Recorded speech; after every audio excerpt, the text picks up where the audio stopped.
The evening was calm, with the sun dipping below the horizon and casting a warm orange glow over the quiet suburban streets. Marcus Johnson, a seasoned agent with the United States Secret Service, was finally heading home after a long and exhausting day at work. His mind wandered as he drove, thinking about dinner and maybe unwinding with some music. He had no idea that this ordinary drive would soon turn into an unforgettable and infuriating night. Marcus's car wasn't flashy or attention-grabbing. It was just a simple sedan, perfect for blending in when he needed to focus on his duties. But tonight, something caught the eye of a local police officer patrolling the area. As Marcus slowed down at a stop sign, red and blue lights flickered in his rearview mirror. Confused but not alarmed, he pulled over to the side of the road. He glanced at the dashboard clock. It was barely 7:30 p.m., still early enough for people to be out and about. The neighborhood seemed peaceful, lined with modest homes and neatly trimmed lawns. Nothing felt out of place. Still, officers often had their reasons for pulling someone over, so Marcus stayed patient. He rolled down his window, letting in the cool evening breeze, and waited for the officer to approach. Officer Daniels stepped out of his patrol car, his boots clicking against the pavement as he walked toward Marcus's vehicle. From the moment he leaned down to peer inside, there was an unmistakable tension in the air. Daniels scanned the interior quickly, his eyes lingering longer than necessary on Marcus's face before settling on his hands resting casually on the steering wheel. There was nothing unusual about the scene. A man sitting quietly in his car, waiting for instructions, but Daniels seemed uneasy. "License and registration," Daniels demanded sharply, his voice cutting through the silence like a knife. Marcus nodded politely and reached for his wallet without hesitation. He'd been through countless traffic stops during his career, though usually as the one asking for identification rather than providing it. This time, however, things felt different. The tone of Daniel's voice carried an edge that made Marcus pause, even if only briefly. As Marcus fumbled slightly with his wallet, he couldn't help but notice how rigid Daniels remained, his hand hovering near the holster of his gun. Was this really necessary? Marcus wondered. Sure, police officers were trained to stay alert, but this level barely resembled caution. It bordered on hostility. Marcus pushed the thought aside, reminding himself to stay calm. He handed over his license and registration, doing his best to maintain a neutral expression. Daniels took the documents and stepped back, glancing between them and Marcus several times. Something didn't sit right with him, though he couldn't quite put his finger on what it was. Maybe it was the way Marcus carried himself, confident yet composed, or perhaps it was simply the color of his skin. Whatever it was, Daniels decided almost instantly that this wasn't going to be a routine stop, and so, instead of returning to his patrol car to run the information, he stood there, staring hard at Marcus, as if daring him to make a wrong move. For Marcus, the seconds stretched into minutes. He could feel the weight of Daniel's gaze pressing down on him, heavy and unrelenting. Despite his years of experience dealing with high-pressure situations, this felt oddly personal. He knew better than to challenge the officer directly, but the frustration bubbling beneath the surface was undeniable. All he wanted was to go home, yet here he was, trapped in a situation spiraling further away from normalcy with each passing second. Little did he know, the worst was yet to come.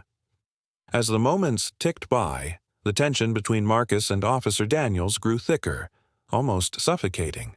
Daniels stood beside the car, gripping Marcus's license and registration tightly, in one hand while his other hovered suspiciously close to his holster. His eyes darted back and forth, scanning Marcus's face, his hands, and even the interior of the vehicle as if searching for something, anything, that might justify his growing unease. Marcus, sensing the officer's escalating suspicion, tried to remain calm. He kept his voice steady and polite, hoping to ease the situation. "Is there a problem, officer?" he asked, injecting just enough curiosity into his tone to sound non-threatening.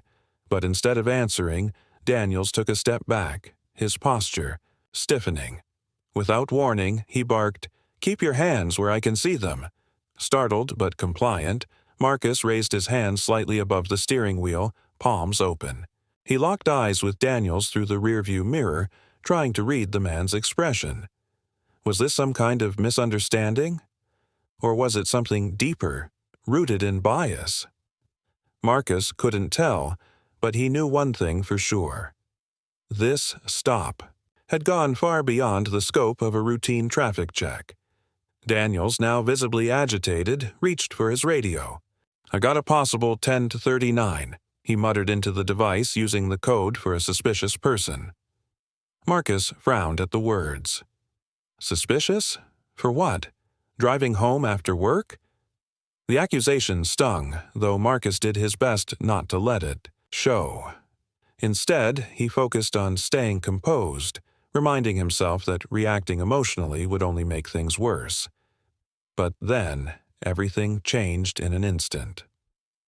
As Marcus shifted slightly in his seat to relieve the stiffness in his shoulders, Daniels misinterpreted the movement. In a flash, the officer drew his weapon, pointing it directly at Marcus. "Don't move," Daniels shouted, his voice loud enough to echo down the quiet street. Time seemed to freeze. Marcus's heart pounded in his chest, but he forced himself to stay still, his hands hovering obediently above the wheel. His mind raced, replaying the events leading up to this moment. Had he done anything to provoke this reaction? No.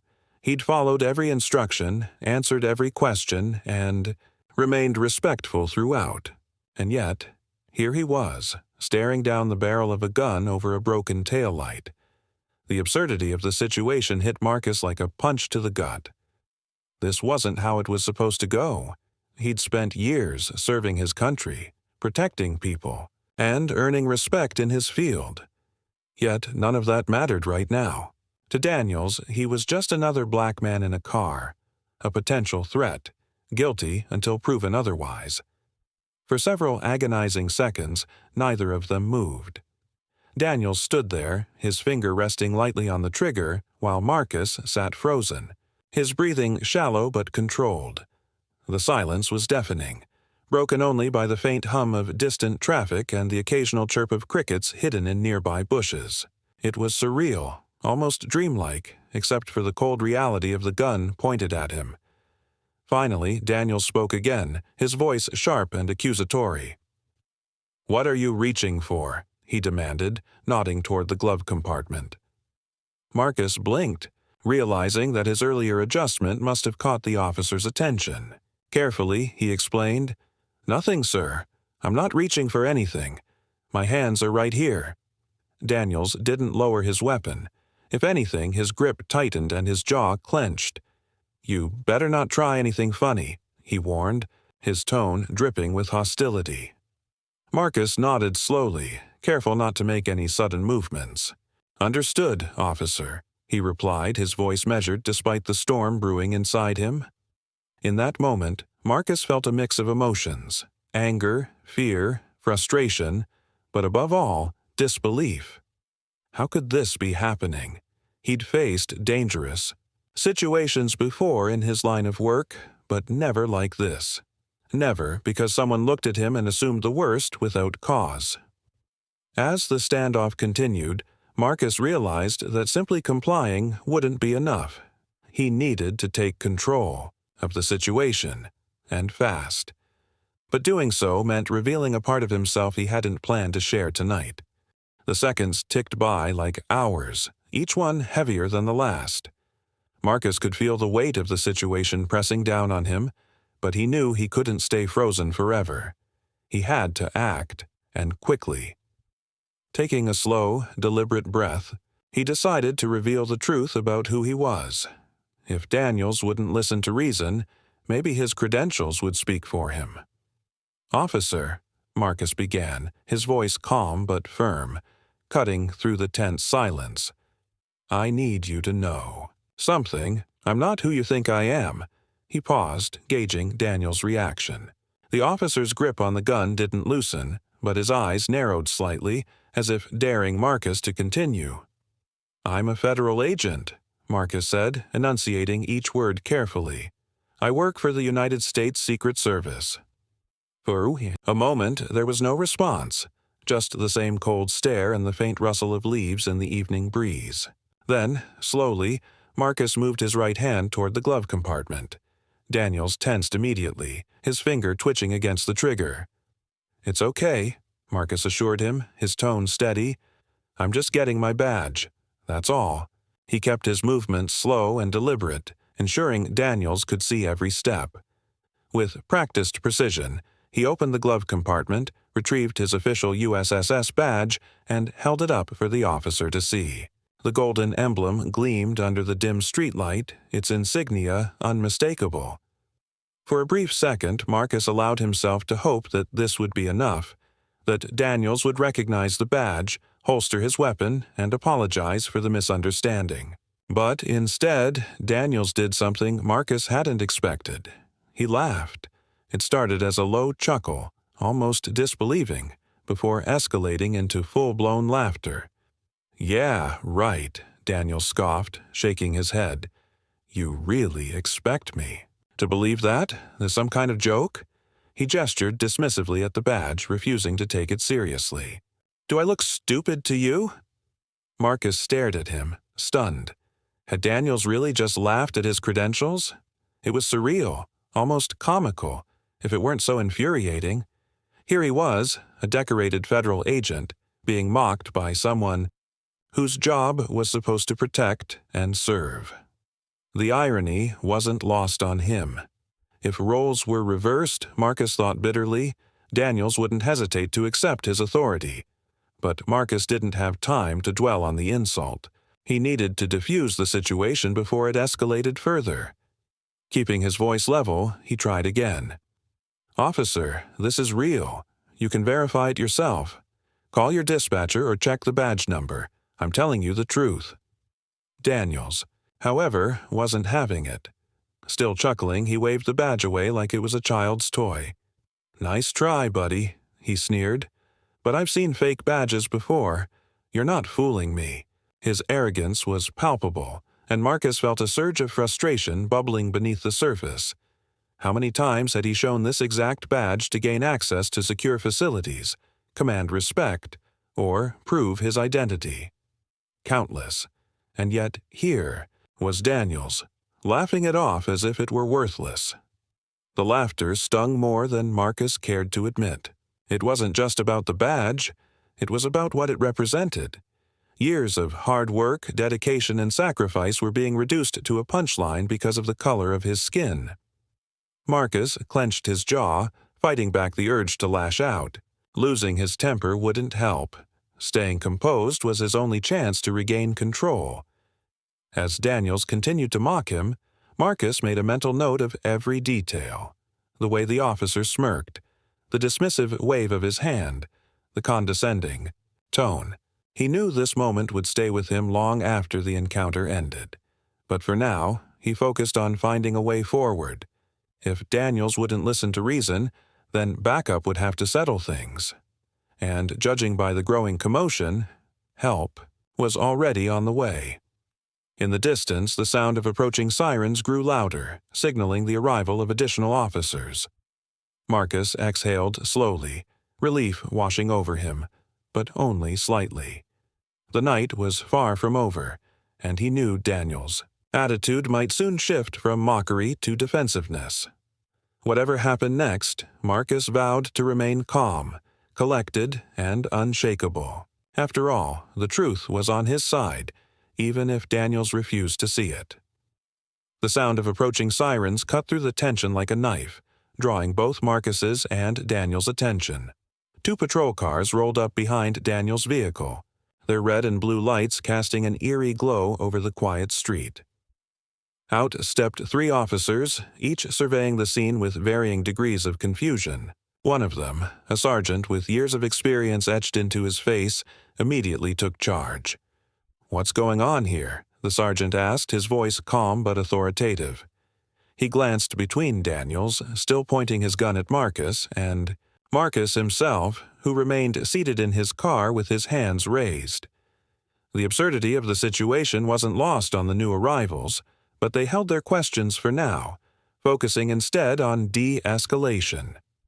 Daniels quickly launched into an explanation, his tone defensive and hurried. "This guy claims he's some kind of federal agent," he said, gesturing toward Marcus as if the very idea were laughable. "But I don't buy it. His badge looks fake and he's acting suspicious." Marcus didn't wait for the sergeant to respond. Keeping his tone measured, he interjected, "Sir, I am a federal agent with the United States Secret Service. Here's my badge." He held it up again, ensuring everyone could see it clearly. This time, one of the backup officers, a younger man named Officer Ramirez, stepped closer to get a better look. Ramirez squinted at the badge, then turned to the sergeant. "Wait a second. That emblem looks legit," he said cautiously. "It matches the ones we've seen during joint operations." The sergeant nodded thoughtfully, his expression shifting from skepticism to curiosity. To confirm, Ramirez pulled out his radio and contacted dispatch. "We need verification on a USSS badge number," he said, reading off the digits engraved on Marcus's badge. As they waited for confirmation, the atmosphere shifted noticeably. Daniels grew increasingly uneasy, glancing nervously between Marcus and his fellow officers. For the first time since pulling Marcus over, doubt crept into his demeanor. Marcus seized the opportunity to provide additional context. "If you'd like, you can call my supervisor," he offered, reciting the direct line to his department's command center. "They'll verify everything I'm saying." His confidence was unwavering, even as he sat there with his hands still raised, a position no trained federal agent should ever find themselves in under normal circumstances. The sergeant exchanged a glance with Ramirez, who gave a subtle nod. It was clear they were starting to piece things together.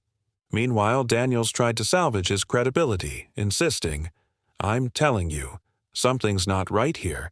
You're just going to take his word for it?" Before anyone could respond, dispatch came back over the radio. "That badge checks out," Ramirez announced, looking directly at Marcus. "He's clean, verified as a U.S. Secret Service agent." The words hung in the air, heavy with implication. For Daniels, the revelation landed like a punch to the gut. His shoulders slumped slightly, and his grip on the gun loosened. Still, he refused to holster it completely, clinging to the last shreds of authority. "Fine," he muttered grudgingly. "Maybe the badge is real, but how do we know he's not involved in something shady?" Marcus sighed inwardly, exasperated by the continued suspicion. "Officer," he said, addressing the sergeant this time, "you can run my name through your system if you want. I have nothing to hide. All I want is to go home after a long day of work." His patience was wearing thin, but he kept his composure, knowing that losing his temper would only complicate matters further. The sergeant seemed to sense this, too. He signaled for Daniels to lower his weapon, which the officer reluctantly did. Then, turning to Marcus, the sergeant offered a curt apology. "We'll sort this out," he said, though his tone lacked genuine remorse. "Just give us a moment." As the officers huddled together discussing what to do next, Marcus finally lowered his hands, rubbing his temples to ease the tension headache building behind his eyes. He couldn't believe how far this had spiraled, and all because Daniels had refused to take him at his word. Backup had arrived and the truth was coming to light, but Marcus knew the hardest part was yet to come. Accountability rarely came easy, especially when pride and prejudice were involved. With the truth of Marcus's identity now confirmed, the mood on the street shifted dramatically, but not entirely for the better. The backup officers exchanged uneasy glances, their earlier confusion giving way to discomfort as they realized the gravity of the situation. Daniels, however, remained stubbornly defensive, his face flushed with a mix of embarrassment and anger. He stood there stiffly, clutching his gun as if it were a lifeline, refusing to fully acknowledge the mistake he had made. The sergeant, a seasoned officer who prided himself on maintaining order, stepped forward to address Marcus directly. "Agent Johnson," he began, his voice carefully neutral. We appreciate your cooperation in resolving this matter. It seems there's been a misunderstanding, and we'll ensure it doesn't happen again." His words sounded like an apology, but they lacked sincerity, coming across more as damage control than genuine regret. Marcus nodded slowly, his expression unreadable. Inside, though, emotions churned. Anger, frustration, disbelief, all battling for dominance. He knew this moment wasn't just about him.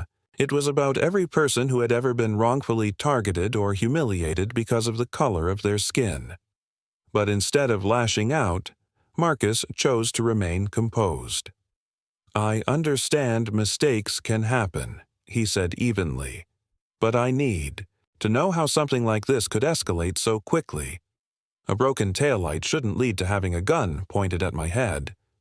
His question hung in the air, sharp and pointed, forcing everyone present to confront the uncomfortable reality of what had transpired. The sergeant hesitated, clearly unprepared for such direct accountability.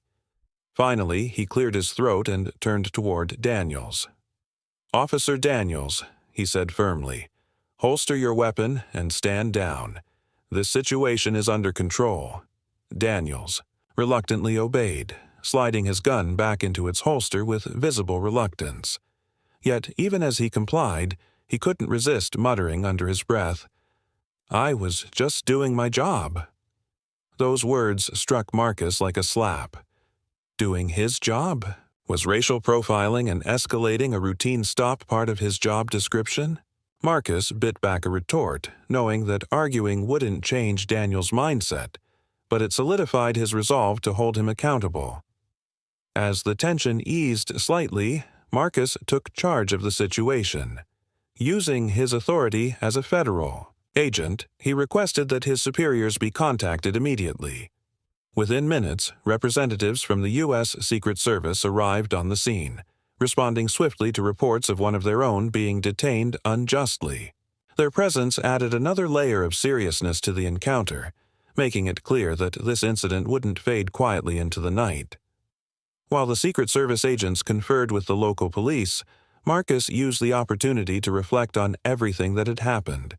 He replayed the events in his mind, the suspicion, the laughter, the drawn weapon, and felt a deep sense of weariness settle over him.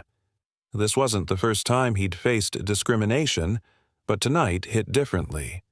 Tonight, he'd been forced to prove his worth, not through his actions or achievements, but through the validation of others.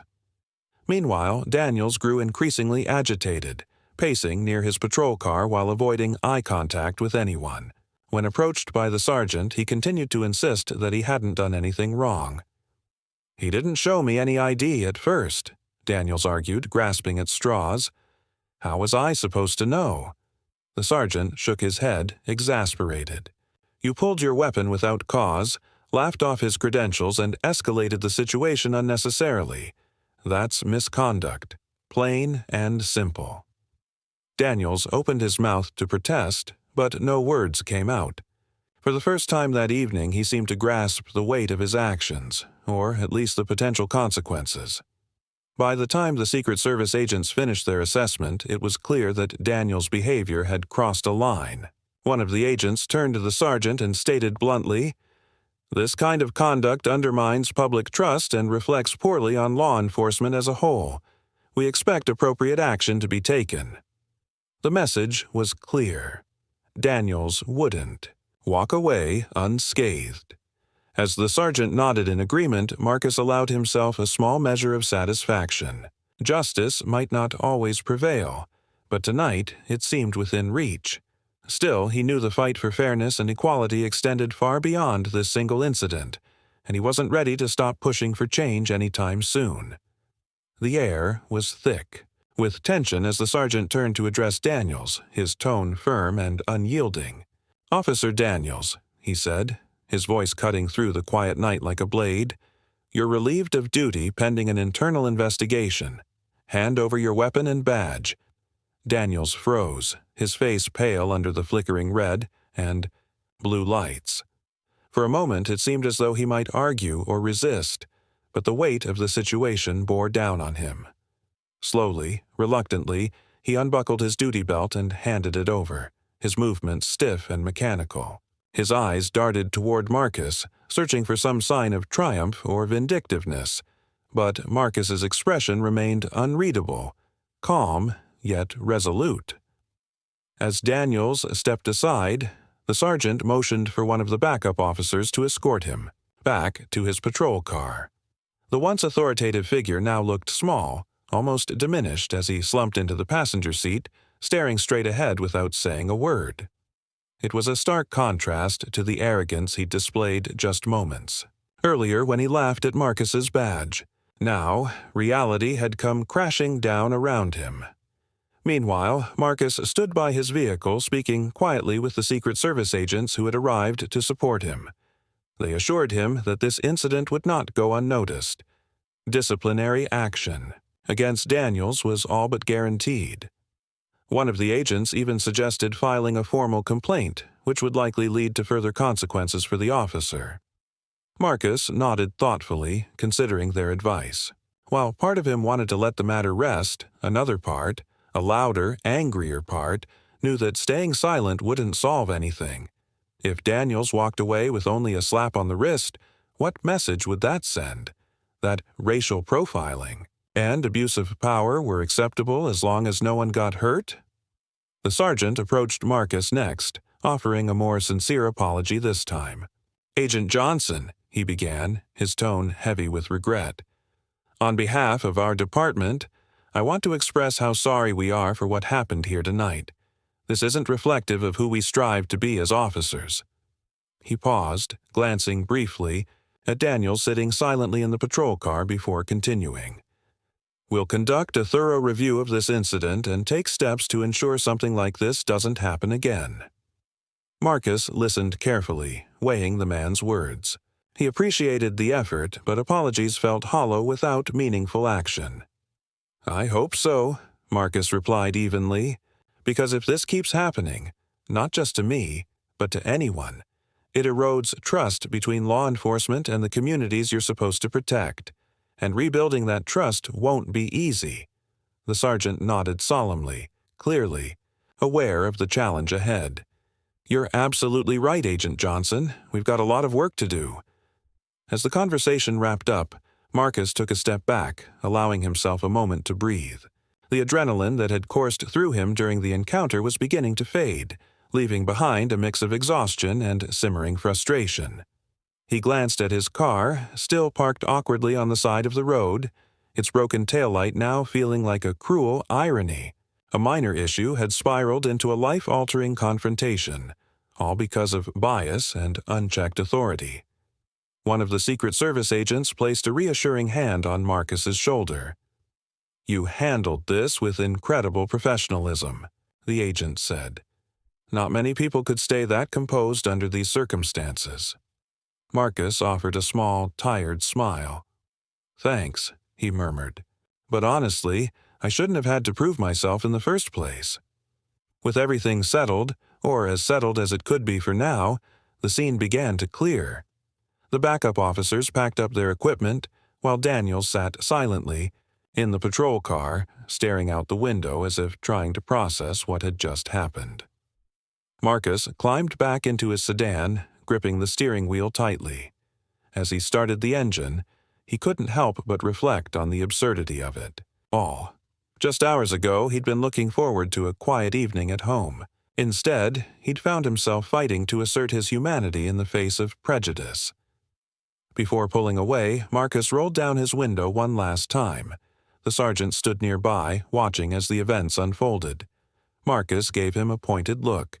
"Make sure this leads to real change," he said firmly.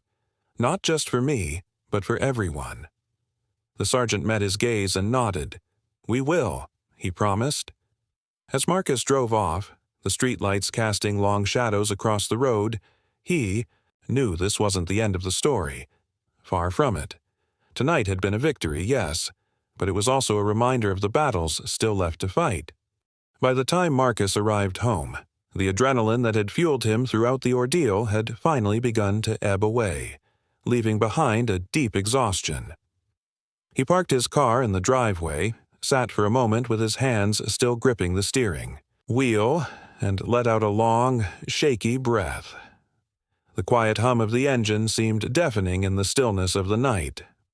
For the first time since the traffic stop, he allowed himself to truly feel everything. The anger, the frustration, the disbelief, all crashing over him like waves. But Marcus knew he couldn't retreat into silence. This wasn't just about him anymore. What had happened that evening wasn't an isolated incident. It was a reflection of something much larger, a symptom of systemic issues that needed to be addressed. As a federal agent, as a black man, and as someone who believed deeply in justice, he felt a responsibility to speak up, not just for himself, but for countless others who didn't have the platform or protection that he did. The next morning, news outlets picked up the story almost immediately. Dashcam footage from Daniel's patrol car painted a vivid picture of the events. The escalating tension, the drawn weapon, the dismissive laughter when Marcus presented his badge. Social media erupted with outrage, hashtags trending across platforms as people shared their own stories of similar encounters with law enforcement. Within hours, Marcus found himself at the center of a national conversation about racial profiling, police accountability, and the need for reform. Reporters began reaching out, eager to hear his side of the story. At first, Marcus hesitated. Reliving the experience would undoubtedly reopen wounds he wasn't sure were ready to heal. But after some reflection and encouragement from colleagues within the Secret Service, he agreed to hold a press conference. If sharing his story could spark meaningful change, then it was worth it. Standing behind a podium surrounded by microphones and flashing cameras, Marcus spoke with clarity and conviction. "What happened to me last night shouldn't have happened," he began, his voice steady despite the whirlwind of emotions swirling inside him. "I'm a federal agent, yet I was treated as if my credentials meant nothing simply because of the color of my skin. Imagine what happens to those without a badge to protect them." His words resonated deeply, earning nods and murmurs of agreement from the crowd gathered before him. He continued, "Daniels isn't the only problem here. He's a symptom of a system that allows biases to go unchecked and unchecked power, to harm innocent people. We can't keep pretending this is acceptable. Real change requires action, not just apologies." Marcus went on to outline specific steps he believed were necessary: better training for officers, stricter accountability measures, and greater transparency in how complaints against law enforcement are handled. His suggestions were met with applause, but he tempered the moment with a sobering reminder. "This isn't about punishing one officer," he said.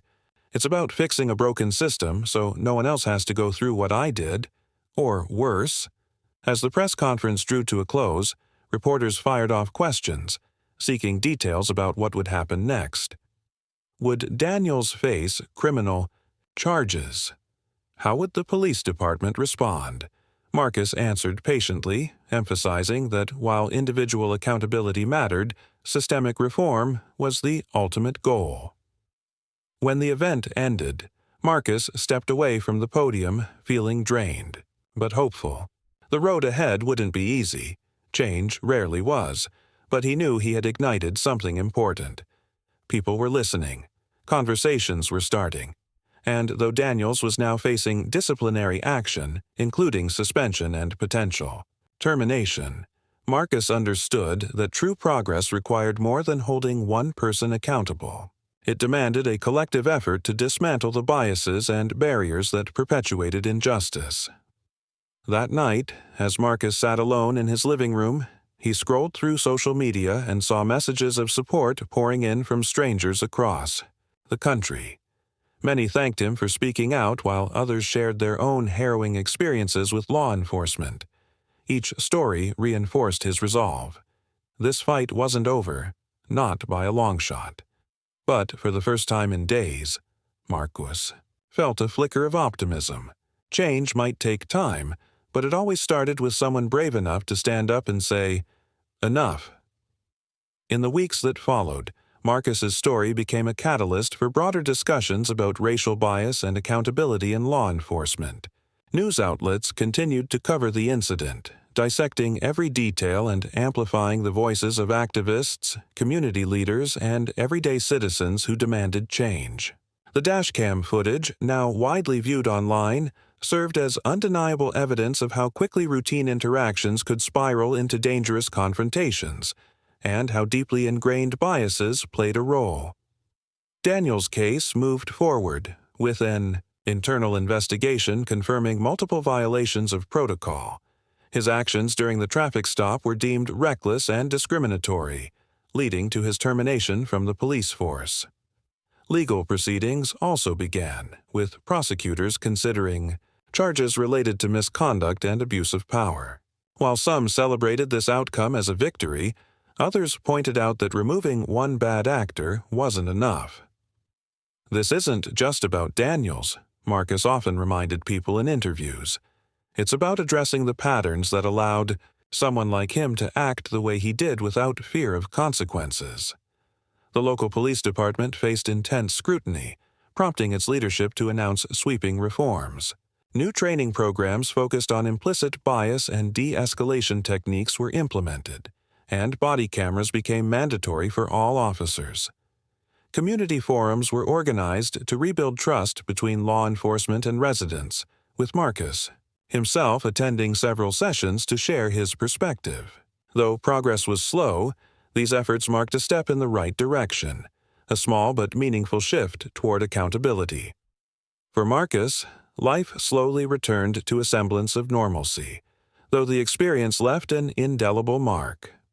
He found himself more vigilant than ever, not just in his work as a federal agent, but in his role as an advocate for justice.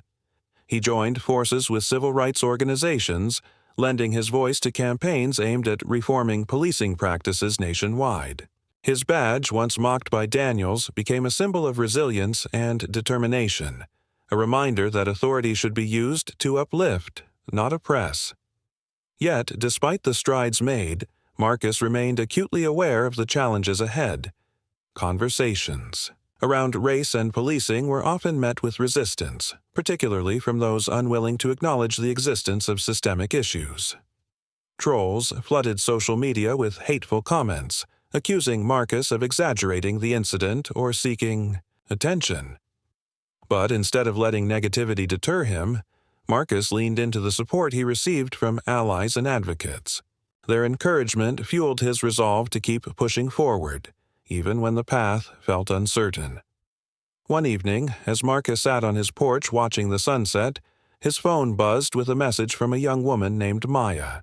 She had reached out, months earlier, inspired by Marcus's courage to speak out after her own troubling encounter with law enforcement. In her message, she thanked him again, writing, "Because of you, I know it's possible to stand up and make noise, even when it feels like no one is listening." Her words brought tears to his eyes, reminding him why this fight mattered so much. Marcus knew the journey toward equality and fairness wouldn't end anytime soon. There would always be setbacks, moments of doubt, and battles yet to be fought. But standing there, surrounded by the quiet hum of nature and the distant sounds of neighborhood life, he felt hopeful. Hopeful because stories like his were being told. Hopeful because people were listening. And hopeful because change, however incremental, was happening. As the sky darkened and stars began to peek through the twilight, Marcus whispered to himself, almost like a promise, "This is just the beginning." Then, taking a deep breath, he rose from his chair, ready to face whatever came next. Not just for himself, but for everyone counting on him to keep fighting.